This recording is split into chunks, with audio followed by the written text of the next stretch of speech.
Hello students, सो rectilinear motion का this is part number 10, ठीक है ना। इसके पहले आपने 4 या 5 पार्ट जो हम लोगों के देखे थे उसमें कंप्लीटली हम लोग कैलकुलस को डील कर रहे थे।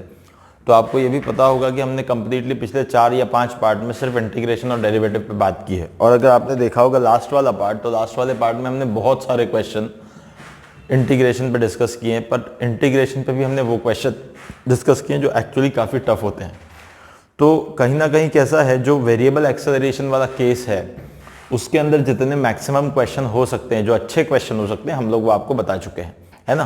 तो आज से हम लोग अब यहाँ से रेक्टिलिनियर मोशन के इजी पार्ट की तरफ जा रहे हैं। इजी पार्ट इसलिए कहूँगा क्योंकि देखो रेक्टिलिनियर मोशन यानी जो स्ट्रेट लाइन मोशन है, इसको अगर आप 2 भाग में डिवाइड करके देखें तो एक भाग जो है वो कंप्लीटली वेरिएबल एक्सेलरेशन पे बेस्ड है और जो दूसरा पार्ट जो है वो कांस्टेंट एक्सेलरेशन पे बेस्ड है। तो जो हमने पिछला पार्ट कैलकुलस वाला किया था उसमें सारी चीज़ें वेरिएबल एक्सेलरेशन से रिलेटेड थी, और अब जो हम आज से पार्ट स्टार्ट करने जा रहे हैं उसमें हम लोग कांस्टेंट एक्सेलरेशन को डील करेंगे। तो इसलिए मैं कह रहा हूं कि अब जो कांस्टेंट एक्सेलरेशन वाला पार्ट है it is completely based on kinematical equations. और जो काइनेमैटिकल इक्वेशंस है ना, they are very simple, they are very very very easy. बहुत आपको उसके लिए टेंशन लेने की ज़रूरत नहीं है, बहुत आपको उसके लिए परेशान होने की ज़रूरत नहीं है। बड़ा सिंपल चीज़ है। आपके पास 3 काइनेमैटिकल इक्वेशंस है, बस आपको उन इक्वेशंस को प्रॉपर कैसे, कब, कहाँ, क्यों यूज़ करना है, आपको अगर ये बातें समझ जाएं तो आप बहुत आसानी से आगे के इस पार्ट को आप समझ सकेंगे। और इसके बाद इस चैप्टर का आखिरी पार्ट होगा जिसमें हम लोग ग्राफ को डील करेंगे। तो ग्राफ वाला जो पोर्शन है वो भी काफ़ी ईजी है। तो इस तरीके से हम इस चैप्टर में आगे बढ़ रहे हैं। This is the 10th part, so let's start with this 10th part. Okay, तो चलो आगे बढ़ते हैं बच्चों, देखते हैं कि आज के पार्ट में क्या है और आप इसको समझने की कोशिश करें, इसके पीछे लगे, इसको अच्छे से करने की कोशिश करें, आपको बड़ा मजा आएगा, ठीक है। सो जैसे कि मैंने लिख रखा है kinematical equations, its derivation, application and limitations. Derivation, application and limitations. Limitations भाई, काइनेमैटिकल इक्वेशन एकदम सबसे इंपॉर्टेंट बात आप पहले ये अभी नोट डाउन कर लें। और मैं कई बार ये चीज़ें याद दिलाऊंगा, बहुत बार याद दिलाऊंगा, पर फिर भी सबसे पहली चीज़ नोट डाउन कर लें। Kinematical equations are valid, kinematical equations are valid only when acceleration is constant. आप इस बात को कुछ भी करें, ऐसा डेकोरेशन करें, कुछ भी करें, कुछ भी करें, कुछ भी करें, पर इसको बहुत ज़्यादा आपको ध्यान रखना होगा।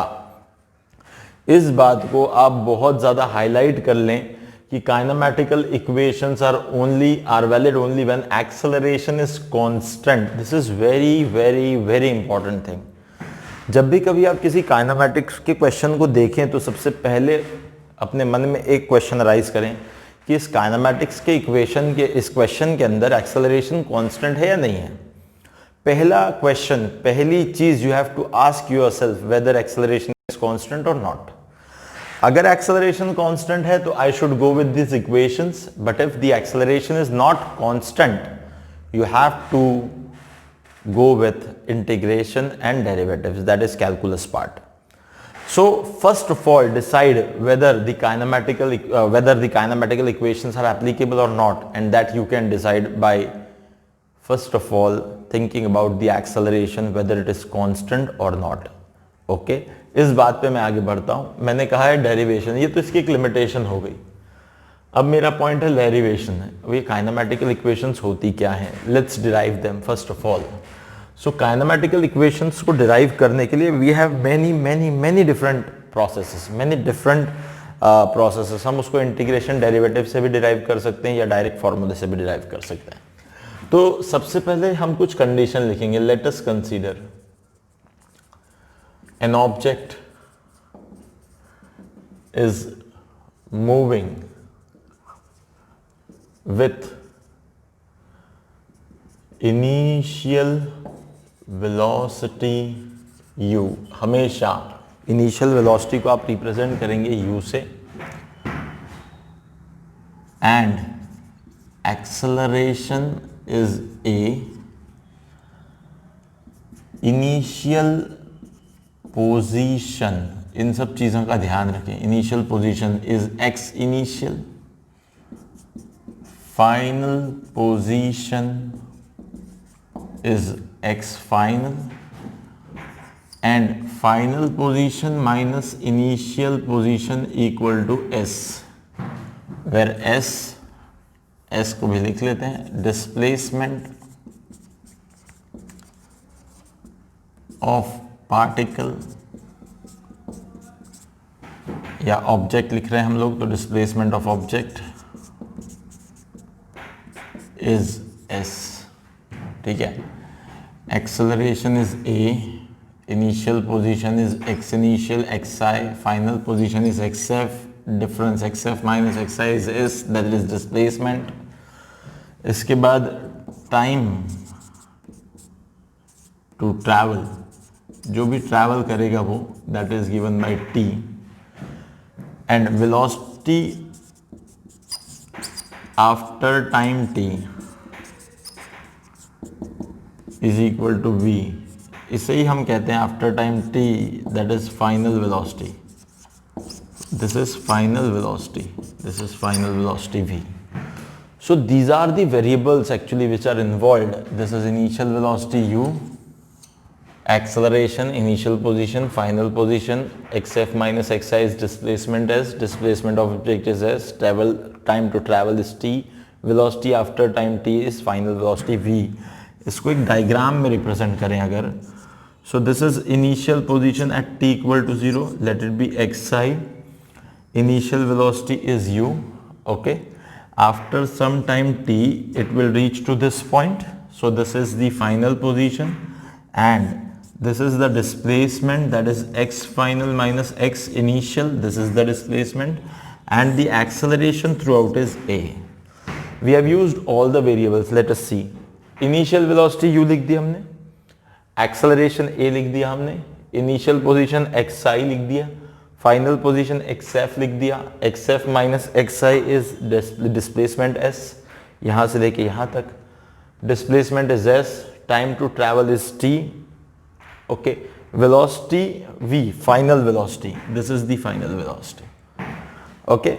So these are the things which we have to use in this chapter. ये वो बातें हैं जो हमें इस चैप्टर में बड़े अच्छे से यूज करनी है, इस चीज को हमेशा ध्यान रखें, हमेशा ध्यान रखें।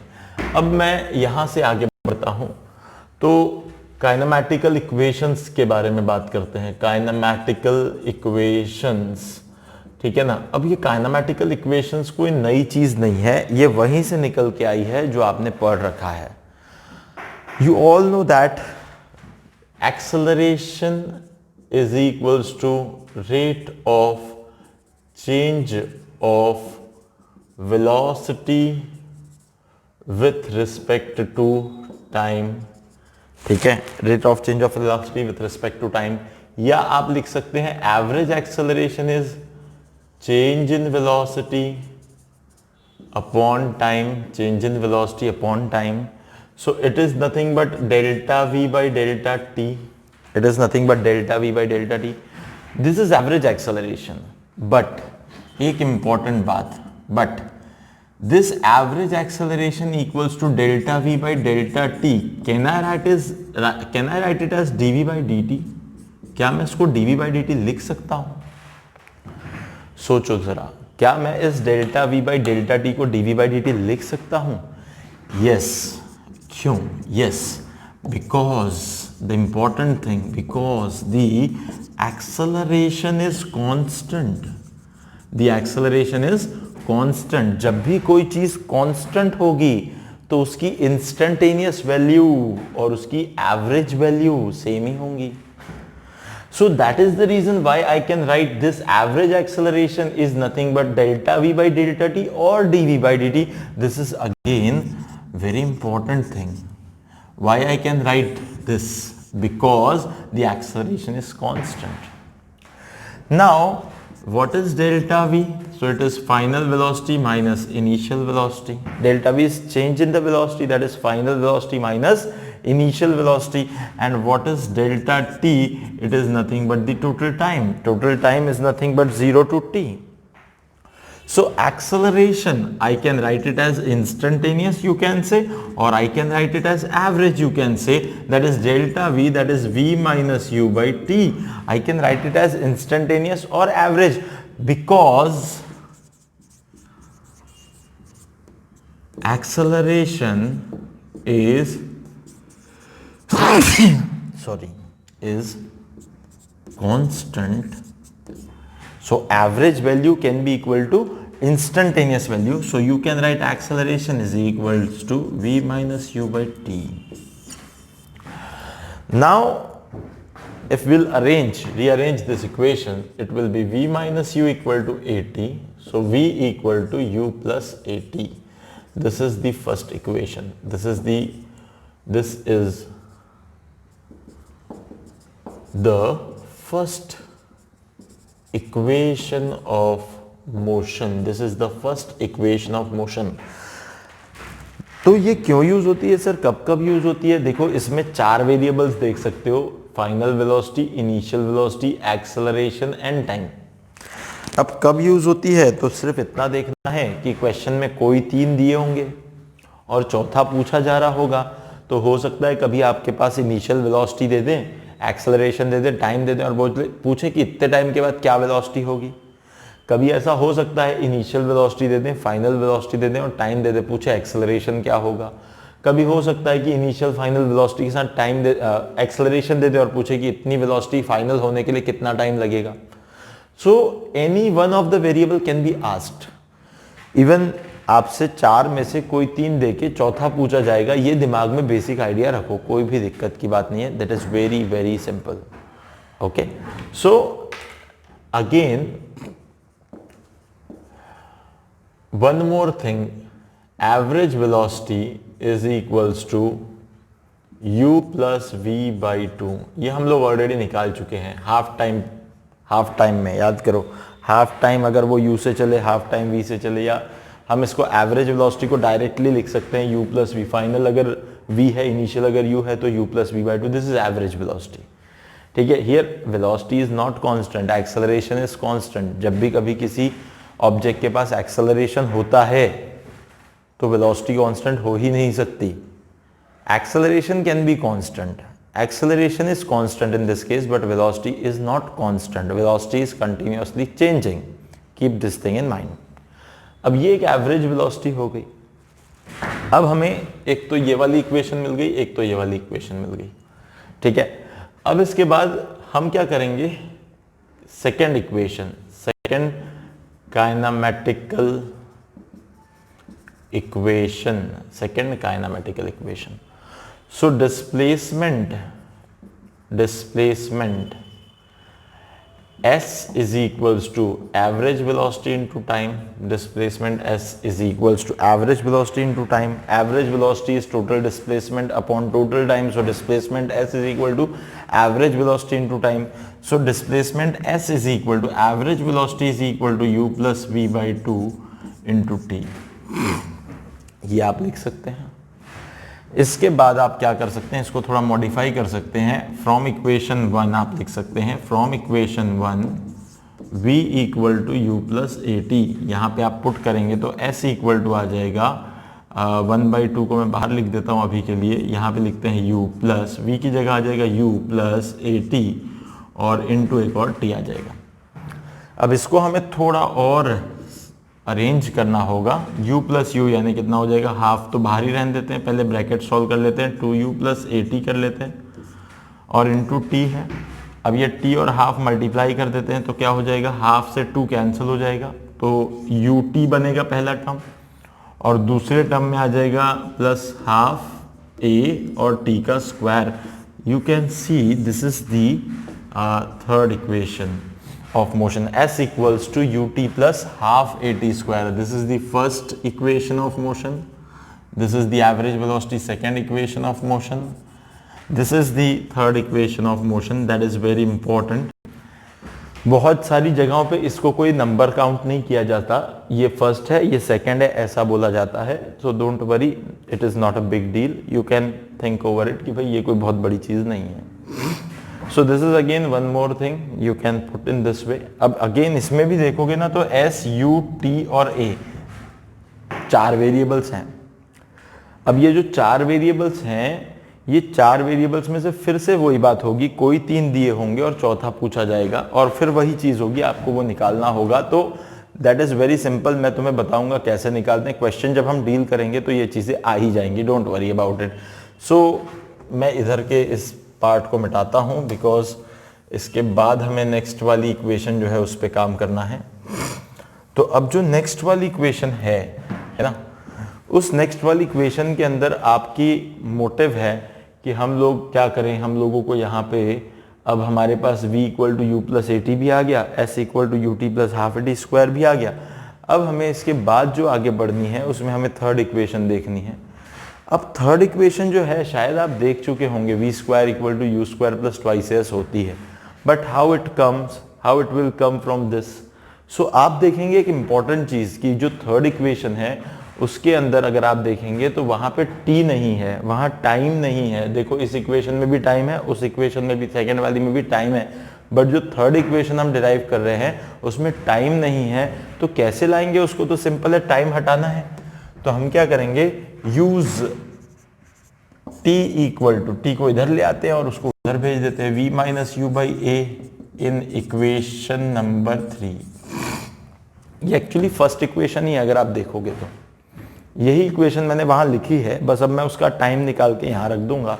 तो अब मुझे क्या मिलती है equation 3, s equal to u into v minus u by a u T plus half a और v minus u by a का square.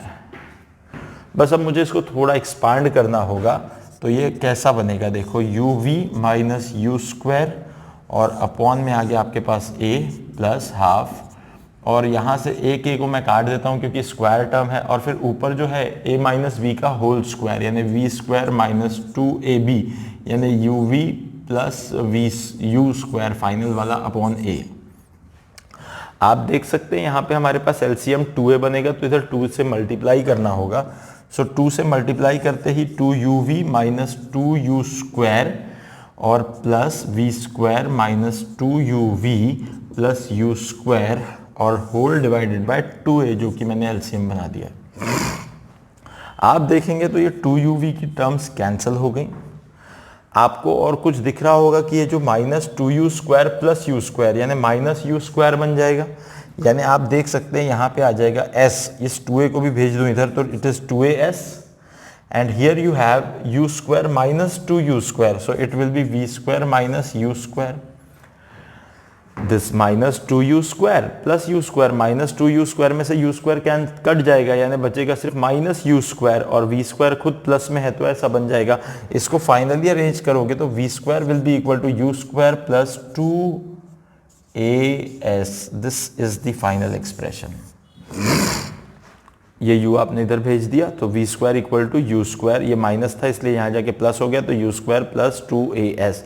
This is the final expression number 4th. So just think over it. They are so important. They are so important equations. They are very important equations. In this way you can derive these equations, but there is one more way to derive these equations, that is through integration and derivatives. So I'll just tell you what about the integration and derivatives. मैं ये कुछ जो चीज़ें आप लिख रखे होंगे, मैं एक काम करता हूँ इसे रहने देता हूँ क्योंकि ये एक जनरल चीज़ है, जो जनरल बात है हमें जो इस पूरे डेरिवेशन में थ्रू आउट यूज़ करनी है, इसलिए इसको रहने देता हूँ, मैं इसको मिटा देता हूँ। ठीक है, आई होप ये आपने लिखा होगा क्योंकि अब मुझे इसके आगे बढ़ना है। So let's see the second part of this thing. Okay, let's see the second part of this thing. Actually अब हम इसको डिराइव करेंगे। हमने इसको तो अभी तक इक्वेशन से या फिर डेफिनेशन से डिराइव किया। Now will derive derivation of equation through derivation of equations through calculus. Calculus से करेंगे, अब इंटीग्रेट करेंगे इसको हम लोग। ठीक है, सो आपके पास definition, by definition of acceleration, by definition of acceleration, acceleration की डेफिनेशन के हिसाब से आप एक चीज जानते हैं, या तो एक्सेलरेशन dv by dt होता है या तो एक्सेलरेशन dv बाई dt होता है या तो acceleration v dv by ds होता है, ये दो चीजें हैं। This is the definition. This is by the definition of acceleration. We have used this thing many times in our questions which are based on calculus. उसको हमने बहुत बार देखा है इसमें। तो अब हमारा मोटिव है कि इससे हम अब इक्वेशन को डेराइव करें। तो हमें अब इस एक्सेलरेशन से वेलोसिटी की इक्वेशन बनानी, एक्सेलरेशन से वेलोसिटी बनानी है। तो you know that you need to integrate. When you want to find out velocity from acceleration, you need to integrate acceleration. So अब velocity भी आपको निकालनी है but as a function of time निकालनी है, इसलिए फंक्शन ऑफ टाइम निकालनी है, इसलिए ये वाला इक्वेशन हम यूज करेंगे। सो acceleration is equal to dv by dt. It implies that dv equals to a dt. यहाँ तक हम आ जाएंगे। Integrating both side, integrating both sides, जैसे आप इंटीग्रेट करेंगे तो इंटीग्रल dv और इंटीग्रल a dt ऐसा हो जाएगा। अब आप देखें dv यानी वेलोसिटी का इंटीग्रेशन, यहाँ आप देख सकते हैं वेलोसिटी इनिशियली u थी और फाइनली v थी। तो आपकी लिमिट जो आप लगाएंगे यहाँ वो होगी u से लेके v, और यहाँ पे a तो कांस्टेंट है, हम डिराइव ही इन कंडीशंस पे कर रहे हैं कि a जो है वो कांस्टेंट है, तो वो तो इंटीग्रेशन में भाग लेगा नहीं, उसे बाहर रखना होगा। और जो टाइम है उसकी लिमिट आप देखोगे तो 0 से t तक जाएगी। So again put the limit 0 to t। Now integral dv will become v and it will be u to v equals to a, बाहर रख दिया तो integral dt will become again t and the limit will be 0 से t, 0 से t। तो अब क्या होगा, इसमें लिमिट्स पुट करें तो higher minus lower equal to a times of t minus 0। So v minus U equal to A T. देखो तुम्हें आते हुए दिख रही होगी equation, v equal to you plus A T. This is so very much simple. This is again equation number 1। But now we have derived the equation using the calculus, using the integration part. First we have derived the equation using the definition. Now we have derived the equation using the calculus part. I just want to tell you one thing.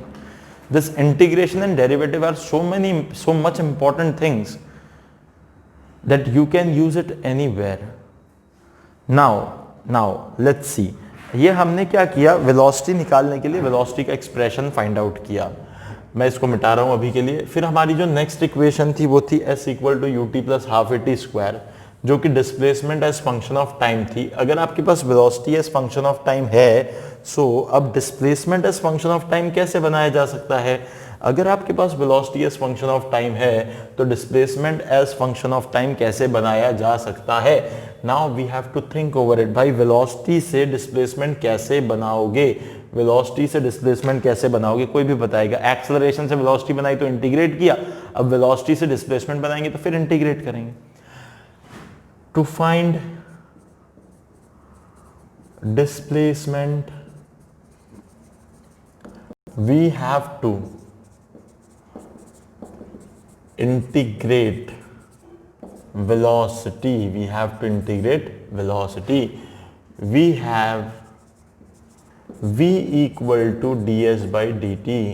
Therefore ds equal to v dt. Now integrating both side, what you'll get, integral ds equal to integral v dt. But now this time displacement की limit क्या रखोगे? Displacement की limit रखोगे position x initial से x final.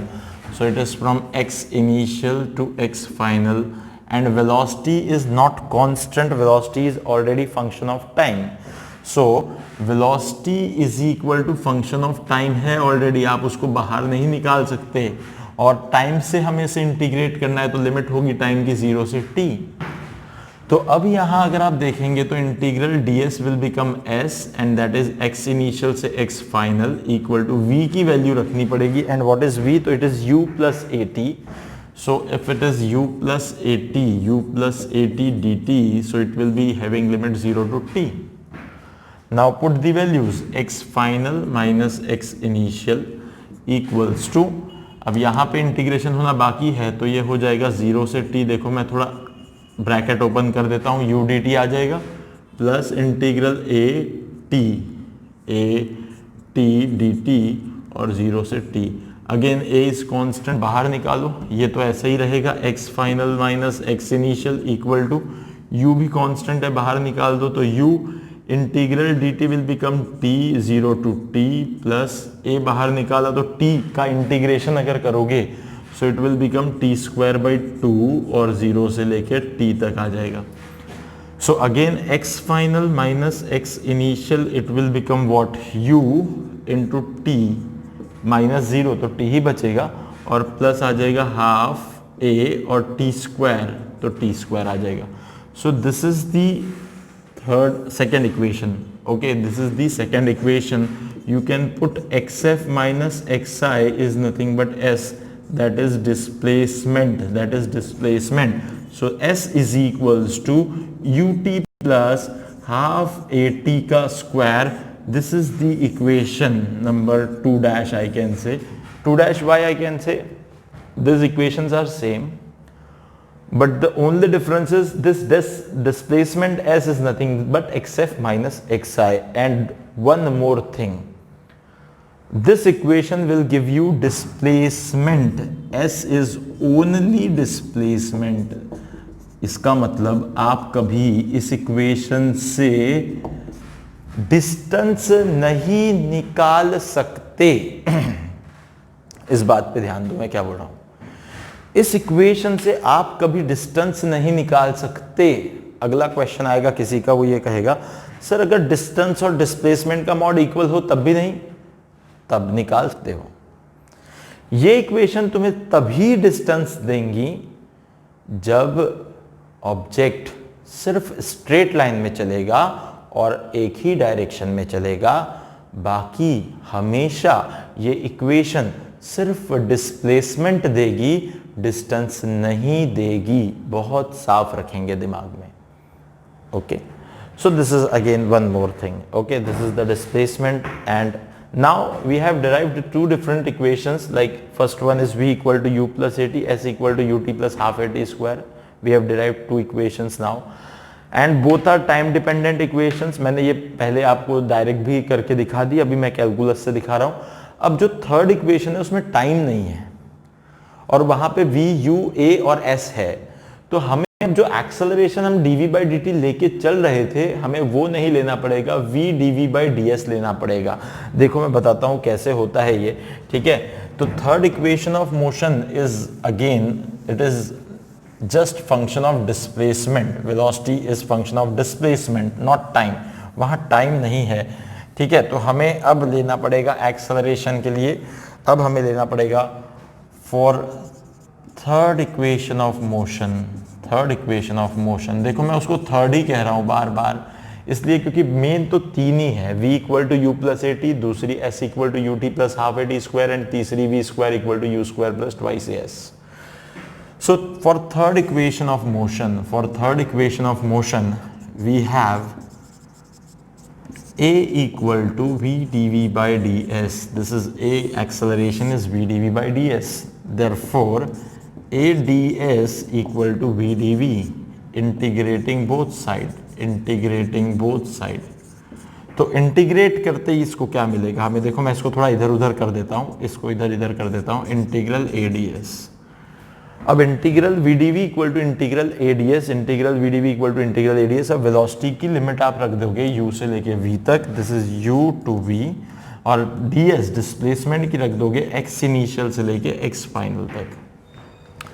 Again acceleration is constant, put it outside, but here velocity is not constant. I am again telling you, whenever any object is accelerating, its velocity cannot be constant at any cost. So keep this thing in mind very clear. Acceleration का मतलब ही है change in velocity. तो जब कोई body accelerate हो रही है तो उसकी वेलोसिटी कैसे कांस्टेंट होगी? Keep this thing in mind. It can be decelerating also, जब डिसलरेट हो रहा है तब भी चेंज इन वेलोसिटी है, तो ये ध्यान रखें हमेशा, ठीक है। अब यहाँ से जो v, अब मैं इसको थोड़ा और सिंप्लीफाई करूँ तो v का जाएगा v स्क्वायर और डब्बा लगा दें u से v इक्वल टू a, तो बाहर आ गया तो integral ds will be s, so a s, और यहाँ से हम लगा देंगे, इसके बाद नीचे 2 आएगा एक और, ठीक है, v स्क्वायर बाई 2 आएगा ना, और 2 s लगा दिया हमने और यहाँ डब्बा लगा के x इनिशियल से x फाइनल लगा देंगे। तो सिंपल, अब हम लोग क्या करेंगे, 2 को उधर भेज देंगे, लिमिट्स पुट करेंगे तो v square minus you square equal to 2a और x final minus x initial. Finally, we have got the equation now, v square equal to u square plus 2a x final minus x initial. Actually, this is the equation. Just put this x final minus x initial as s, that is the displacement, and you'll get the final answer. So this is again very simple thing. This is again very easy thing, I can say.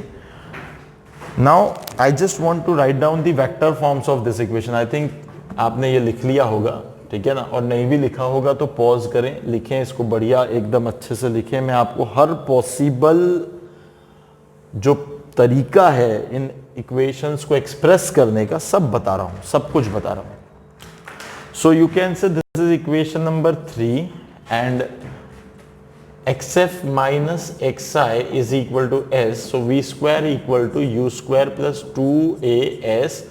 This is equation number 3 का dash, I can say. So again we have derived the same 3 equations with the calculus method. Okay, अब मैं कुछ नया नहीं किया, हमने सिर्फ ये किया कि हमने फिर से 3 इक्वेशन को कैलकुलस से डिराइव किया बस। अब एक इंपॉर्टेंट चीज है, kinematical equations in vector form. Kinematical equations in vector form. This is very important. So v is again velocity, u is again velocity plus a is again acceleration into time. This is the vector form. Vector form यानी these are vector quantities. So you have to put an arrow over them. जो भी vector होता है उसके ऊपर सिर्फ एक arrow लगाया जाता है, ये बात ध्यान रखें। तो ये vector form हो गया। So this is a velocity, this is a final velocity, this is an initial velocity, this is an acceleration, this is a time. This is equation number 1. Okay, second one is vector s, because s is a displacement. S is equal to initial velocity u t plus half acceleration into t ka square. This is equation number 2. This is in vector form. But one more thing, if it is a displacement, then it is nothing but the change in position, that is the final position minus initial position. So this is again in vector form. So you just need to put this here, and what you'll get is x final vector minus x initial vector equals to u vector t plus half vector a t का square. Actually ये जो second और ये जो मैं third लिख रहा हूँ, they are same, ये same है, ये दोनों इक्वेशंस सेम है, इसमें कुछ भी दूसरा डिफरेंस नहीं है, सिर्फ ये डिस्प्लेसमेंट है, इसको हमने पोजीशंस के रिस्पेक्ट में लिखा है, कुछ अलग नहीं है, same thing, exactly same thing. Now next equation is again v square equal to u square plus 2as। v square, दो वेक्टर का अगर हम सिमिलर वेक्टर का मल्टीप्लिकेशन करते हैं तो वहां पे सिर्फ उसका मैग्नीट्यूड होता है, तो स्क्वायर टर्म पे कभी आपको वेक्टर साइन नहीं लगाना, तो v स्क्वायर पे नहीं लगाना, u स्क्वायर पे नहीं लगाना। 2 is a scalar number, a is acceleration and s is displacement. So this is again the third equation in the vector form. Okay, so do remember one thing, always ये जो सारी equations आपको 3 equations जो आपको output देंगी, they all will be vector quantities। ये मेरा statement copy में लिखो, स्टार बनाओ। इसका मतलब ये सारी इक्वेशंस आपको या तो डिस्प्लेसमेंट देंगी, या तो इनिशियल वेलोसिटी देंगी, या तो फाइनल वेलोसिटी देंगी, या तो एक्सेलरेशन देंगी, but all are in vector form, like all are vector quantities. Sir what about the speed then? क्या मैं स्पीड डिस्टेंस इन क्वांटिटीज से, इन इक्वेशन से नहीं निकाल सकता? आप निकाल सकते हैं। स्पीड सिर्फ तब आपको मिलेगी इन इक्वेशन से जब particle straight line one direction में चल रहा होगा। बहुत इंपॉर्टेंट बातें बोल रहा हूं, ये बहुत इंपॉर्टेंट पॉइंट है, ऐसा स्टार बनाओ, लिखो। This equations will give you scalar quantities like speed, like distance, only when the object will be travelling on a straight line in only one direction. This is very important. Star बनाओ, copy में note down करो, star बनाओ, copy में note down करो, बहुत ज्यादा जरूरी है। So let's just conclude this thing. Whatever we have done in the last 30 minutes or so is completely about the kinematical equations. The most important thing is the kinematical equation. About the kinematical equation is you can use only these kinematical equations when the acceleration is constant. And the second thing is these kinematical equations will give you only vector quantities like velocity, like displacement, like positions, like accelerations, etc. And they will give you the scalar quantity like distance or speed only when the particle is traveling in a straight line in only one direction. यानी sir अगर मैंने एक पत्थर ऊपर फेंका तो पत्थर ऐसा ऊपर गया और फिर थोड़े ऊपर जाके वापस आने लगा। तो मैं आपको एक चीज बता दूं, जब आपने फेंका वहां से लेके मैक्सिमम हाइट जाने तक मोशन को एक भाग मानो और वहां से वापस नीचे आने तक दूसरा भाग। इस मोशन को आपको दो भाग में देखना होगा। अगर आपसे इस मोशन के दौरान कभी भी डिस्प्लेसमेंट, वेलोसिटी, एक्सेलरेशन यानी वेक्टर क्वांटिटीज के बारे में बात की जा रही होगी तो आप इन इक्वेशंस को लगा के पूरा एक मोशन मान के कहीं से कहीं भी लगा सकते हो, निकाल सकते हो। पर अगर आपसे डिस्टेंस या स्पीड की बात की जा रही होगी तो ऊपर जाने वाला एक भाग और नीचे आने वाला दूसरा भाग।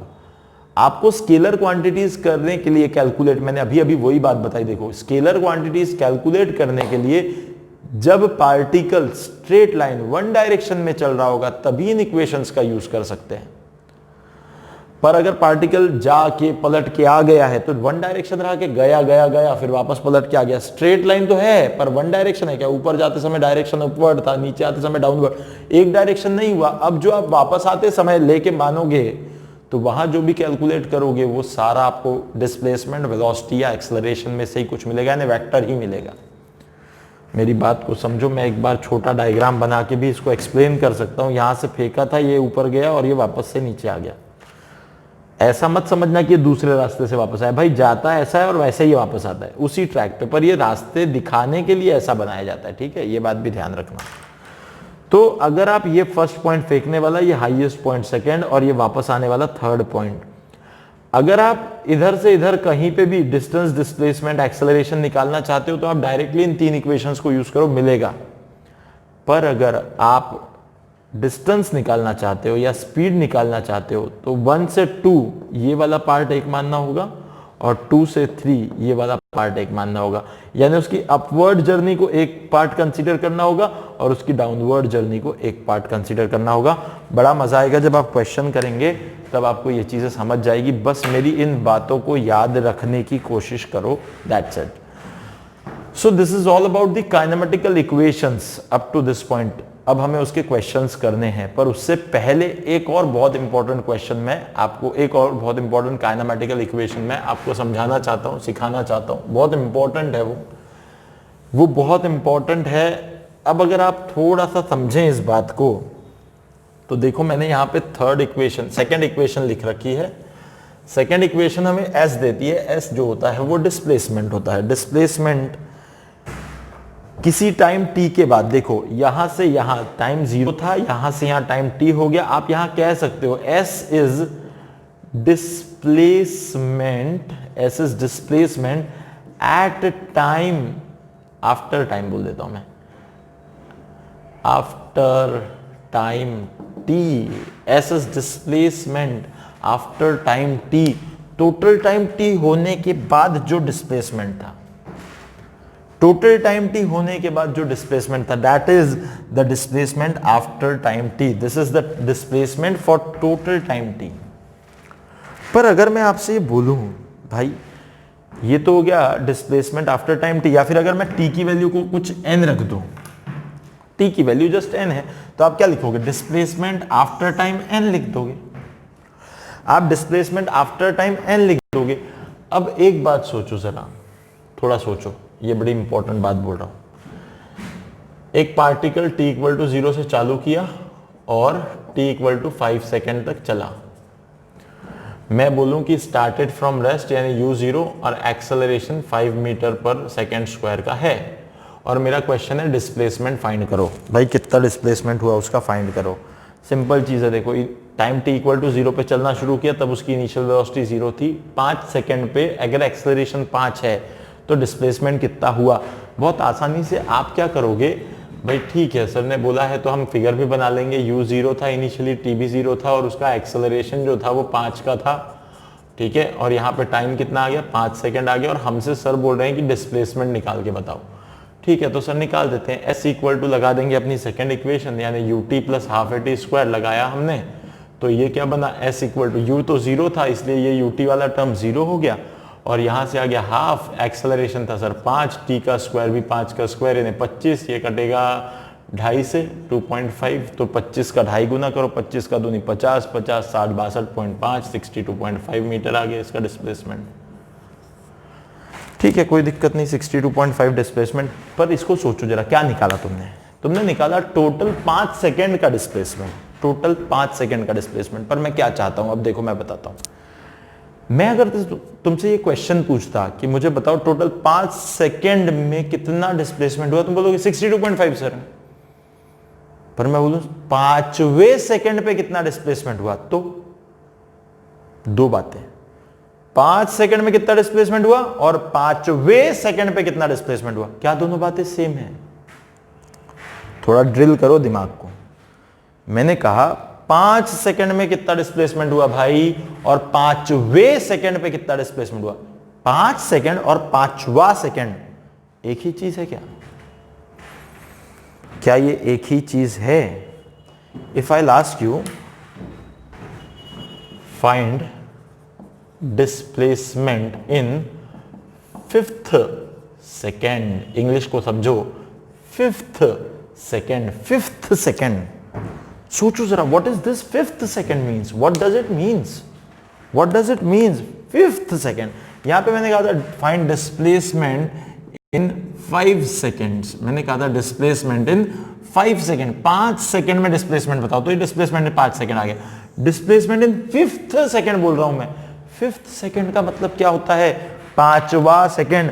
5वां सेकेंड क्या होता है भाई, देखो यहां से देखो, फिर से फिगर बनाते हैं। ये t इक्वल टू 0 पे चला था, फिर t इक्वल टू 1, पहले सेकंड में इसने कुछ s1 दूरी की होगी, फिर दूसरे सेकंड में इसने कुछ तो भी t इक्वल टू 2। दूसरा सेकंड कौन सा होता है, दूसरा सेकंड ये होता है, यानी पहला खत्म होने के बाद से दूसरा खत्म होने तक ये दूसरा सेकंड होता है। फिर तीसरा सेकंड कौन सा होता है, सो ये t इक्वल टू 3 तक ये होता है तीसरा सेकंड, ये हो गया s3।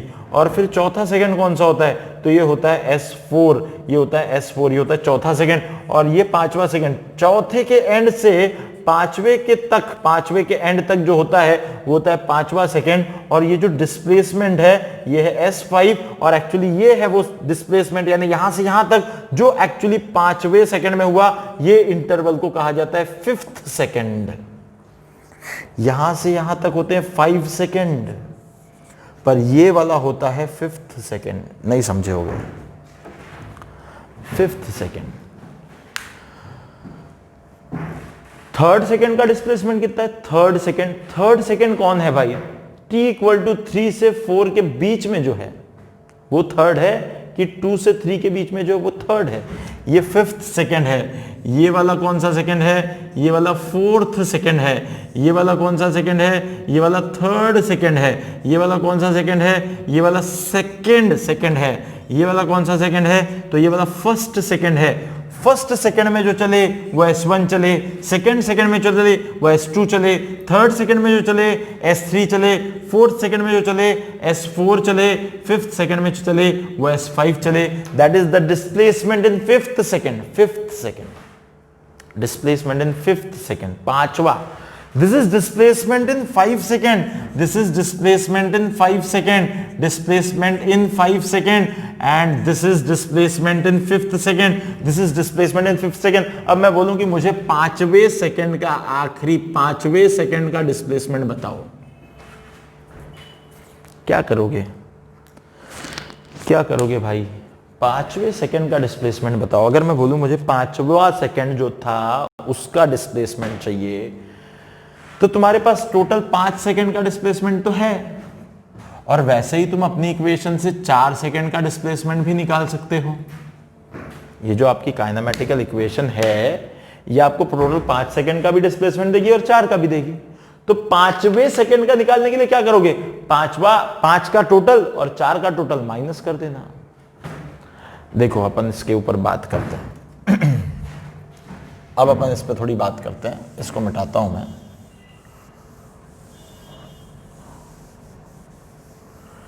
इस टॉपिक की हेडिंग है डिस्प्लेसमेंट इन nth सेकेंड। इस टॉपिक की हेडिंग है डिस्प्लेसमेंट इन nth सेकेंड।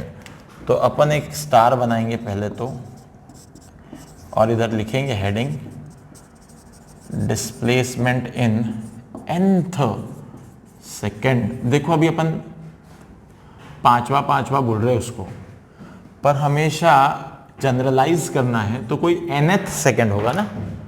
तो अब थोड़ा समझना है ना, थोड़ा समझना।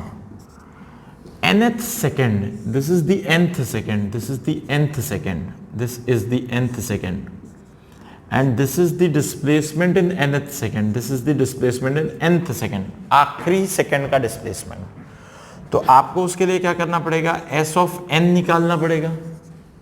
n यानी टोटल n सेकेंड का डिस्प्लेसमेंट, और एक सेकेंड nth यानी लास्ट सेकेंड अपन ने 1 सेकेंड लिया है, ये बात भी ध्यान रखना।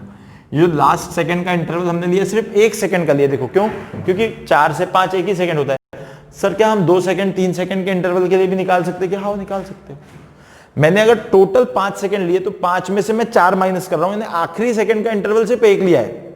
हो सकता है तुमसे पूछा जाए आखिरी 2 सेकंड का बताओ, तो तुम क्या करोगे, टोटल 5 का निकालोगे, 3 का माइनस कर दोगे तो आखिरी 2 का आ जाएगा। सोचो, बहुत बढ़िया चीज बता रहा हूं। तो ये जो nth सेकंड है, can be 1 second, can be 2 second, can be 5 second, can be 10 second. So nth second can be anything, but in general we will derive it for 1 second only. Will derive it for 1 second interval only. 1 second के interval के लिए derive करते हैं, दिमाग में बैठाओ, बहुत simple. सो Sn आ गया, और 1 सेकंड का ही ये इंटरवल है, तो ये वाला जो टोटल टाइम n था यहां से यहां तक, total time t equal to n था यहां से यहां तक। तो अब ये जो मैं s ऑफ n माइनस 1 लिखूंगा 1, तो यहां तक के s ऑफ n माइनस 1, क्योंकि ये तो 1 सेकंड है, लास्ट 1 सेकंड है, तो यहां जो टाइम होगा that will be n minus 1। ये टोटल टाइम n, ये टोटल टाइम n माइनस 1। तो मुझे Snth मिल जाएगा, मुझे ये वाला फैक्टर मिल जाएगा। मैं थोड़ा इधर से बना रहा हूं, मुझे इतना पोर्शन मिल जाएगा, इतना। Think over it, think over it, very simple. n second का पता है, n माइनस 1 सेकेंड का मुझे पता है, n में से n माइनस 1 माइनस कर दूंगा तो आखिरी 1 सेकेंड का मिल जाएगा। ये मेरा प्रोसेस है, ये मेरा पर्पस है बस। तो ये कॉन्सेप्ट हम लास्ट पढ़ेंगे आज, इसको मैं मिटा रहा हूँ। आई होप ये आपने क्या बोलते हैं पूरी तरह से इसको लिख लिया होगा, और आज की क्लास में हम लोग पूरी तरह इक्विप हो चुके हैं। अब हम अगली क्लास में इन इक्वेशंस पे बेस्ड बढ़िया क्वेश्चंस करेंगे। सो मैं यही एक्सपेक्ट करूंगा कि अगली क्लास में जब आप आए तो बहुत बढ़िया ये 4 इक्वेशन अच्छे से पढ़ के आए, बहुत मस्ती से पढ़ के आए, अच्छे से पढ़ के आए, मजा आएगा आपको। अब अगली क्लास में बहुत न्यूमेरिकल्स होंगे, बहुत सारे क्वेश्चंस होंगे, बहुत सारी चीजें होंगी।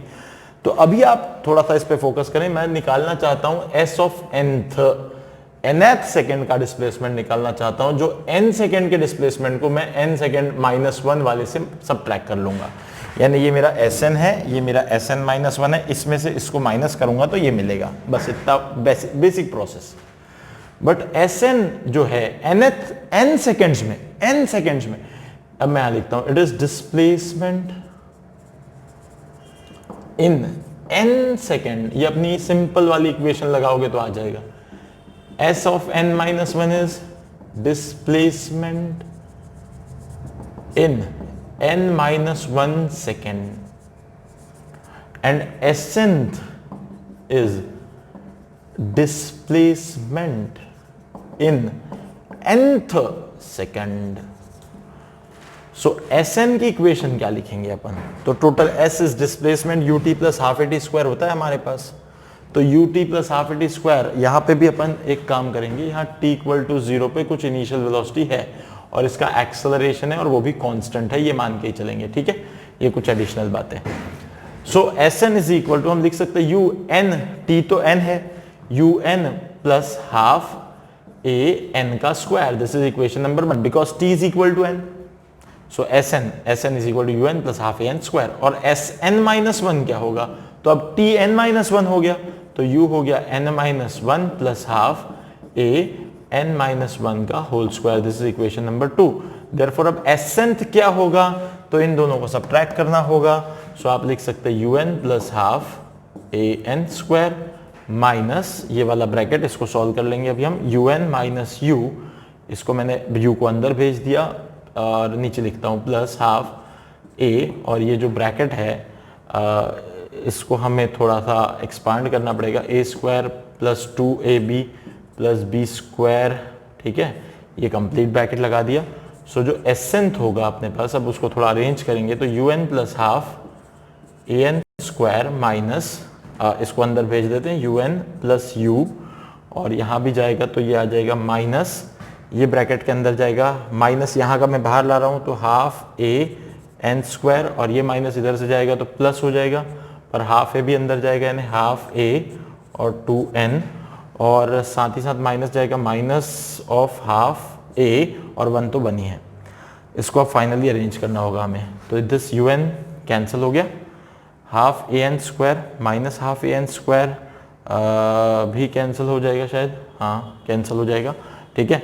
थोड़ा इसको मिटा देता हूँ, आई नीड सम स्पेस। सो देखते हैं क्या बनता है finally.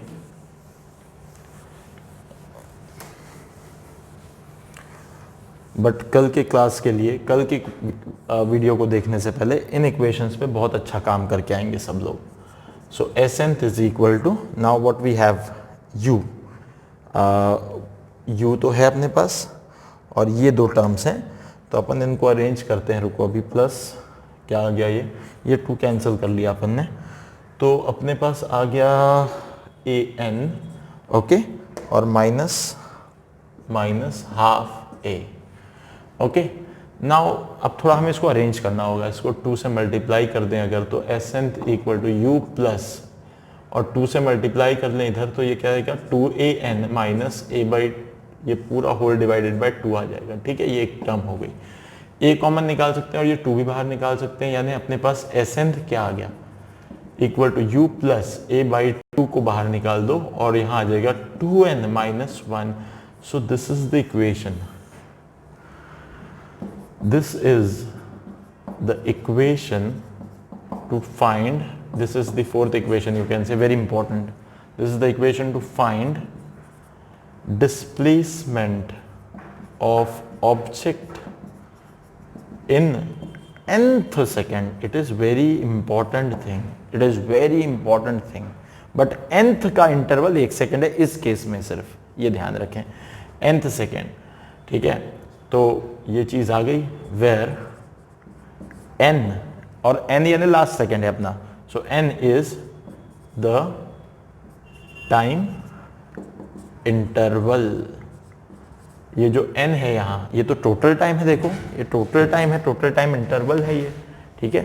So n is the total time interval, okay, n is the total time interval, a is the acceleration, okay, and u is the most important, that is initial velocity. This is initial velocity. So that's it for today's lecture, but lot of concepts, lot of things I have given you, lot of things. The only thing you need to do is, आपको बहुत अच्छे से इसको 3-4 बार देखो, पढ़ो, और फिर वापस आओ कल नेक्स्ट वीडियो के लिए, जिसमें हम इस पे रिलेटेड, इससे रिलेटेड बहुत सारे क्वेश्चंस करेंगे। और आई होप आपको ये पसंद आया होगा, बहुत मज़ा आया होगा इसमें। तो आप इसे लाइक करें, सब्सक्राइब करें, शेयर करें, बहुत ज़्यादा, जितना ज़्यादा करें, और लाइक ज़्यादा करें। और एक बात, जितने लोगों ने भी सब्सक्राइब किया वो बेल आइकन को ज़रूर प्रेस कर दें, क्योंकि नोटिफिकेशन आपको तभी मिलेंगे नए वीडियोज़ के। अभी हम लोग एक सीरीज़ लाने जा रहे हैं विद आर प्रीवियस स्टूडेंट्स, पुराने बच्चों के साथ एक पूरी सीरीज आएगी, जिसपे एक टॉक शो होगा। वो बच्चे जो अभी GMCs में हैं, जो एम्स में हैं, या जो NITs और IITs में हैं, उन सारे बच्चों के लिए हम एक सीरीज़ लाने वाले हैं। वो बच्चे यहाँ होंगे, वो बच्चे एक इंटरव्यू हमें दे रहे होंगे, जिसमें वो अपने पूरी जो जर्नी थी उनकी JEE नीट की प्रिपरेशन की, वो शेयर करेंगे, जिसमें वो अपने बारे में सब कुछ बताएंगे, उनको आने वाली डिफ़िकल्टीज शेयर करेंगे, और उन्होंने फिर उसे कैसे ओवरकम किया वो शेयर करेंगे। तो डेफिनेटली आप उस पूरी सीरीज़ को देखें, विदाउट फेल देखें, बड़ा मज़ा आएगा, मोटिवेशन मिलेगा आपको और कुछ चीज़ें नई सीखने को ज़रूर मिलेंगी। सो आई होप आप ये आज की बातें समझ पाए होंगे। तो हम यहाँ रुक जाएंगे। Thank you very much.